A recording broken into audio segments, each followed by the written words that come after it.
Dito po ako sa labasan namin guys. Titingin-tingin po ako rito kung ano yung mabibili rito pang ulam.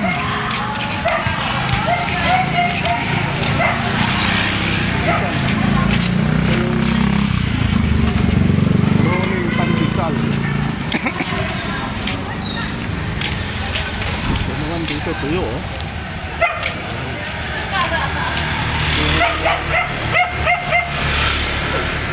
Yung eskwelahan ng Arenda Elementary School, pero kainta po yan. Doon sa aming banda kasi Taytay. Eh? Ayan. Bye! Talo kami delivery ah. Diyan kami nag-order ng tubig guys. Tubig pang-inom. Diyan ako nag-order ng tubig pang-inom. Nahatid sa bahay, 30 pesos ang isang galon. Oh, marami ano. Sarap yan, kataan. Takway. Takway tawag ko.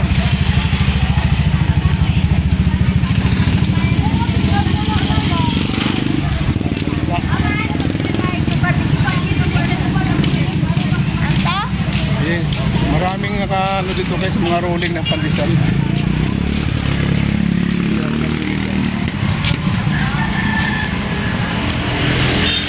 Mahaba-haba rin itong ano guys. Ang tawag ito, Inaris Avenue. Yan ito.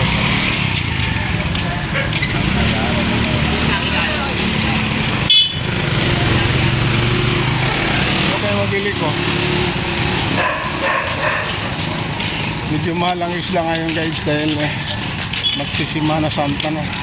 Or Simana Santa na talaga. Kaya mahal ang isda ngayon. Yung mga tao ngayon puro more on isda na.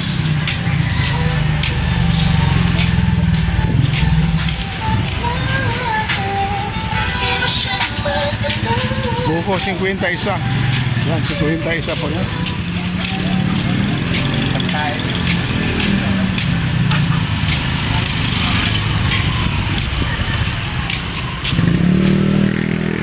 Marami nagtitinda rito ng pandesal.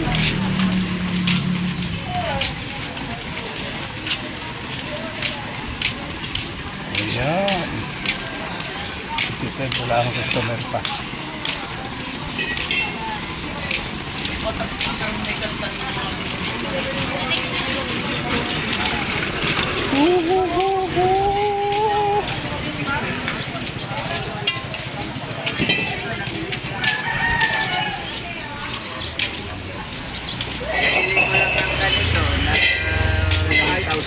Price ko lang ka?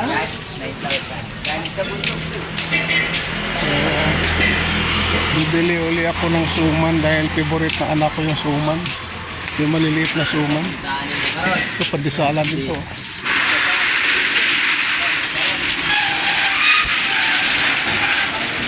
Wala.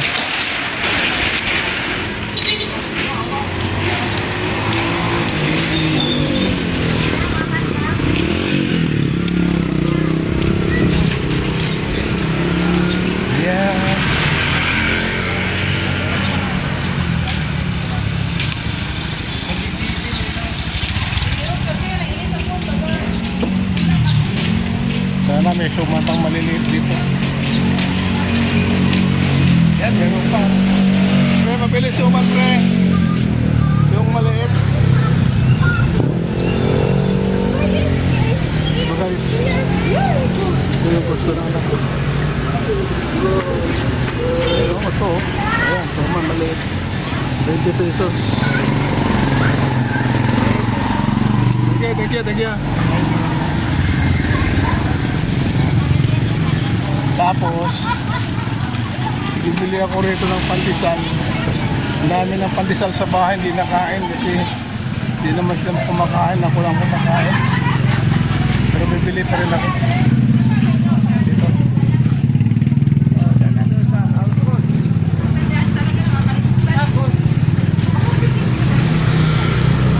Kano la pera ko rito? 10 na lang. Oo, 10 na lang ang pera ko. Ayan, 10 na lang guys ang pera ko. Sana. Ayan.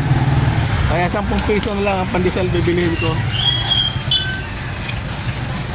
Namas lang nakain ng pandesal. Ako lang ang nakain. Salamat. Ayan guys, may 10 piso na akong pandesal at saka may suma na. Pwede na akong umuwi sa bahay. Pwede na to almusal guys para tipid. Okay?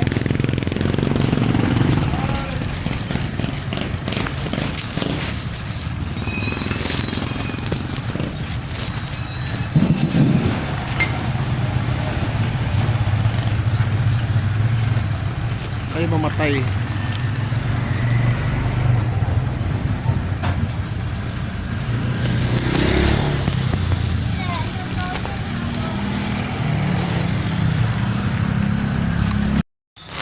Ayan guys, pauwi na po ako sa bahay. Okay? Wala pang meeting? Hello? Okay guys, thank you. Thank you for watching. Bye bye, thank you.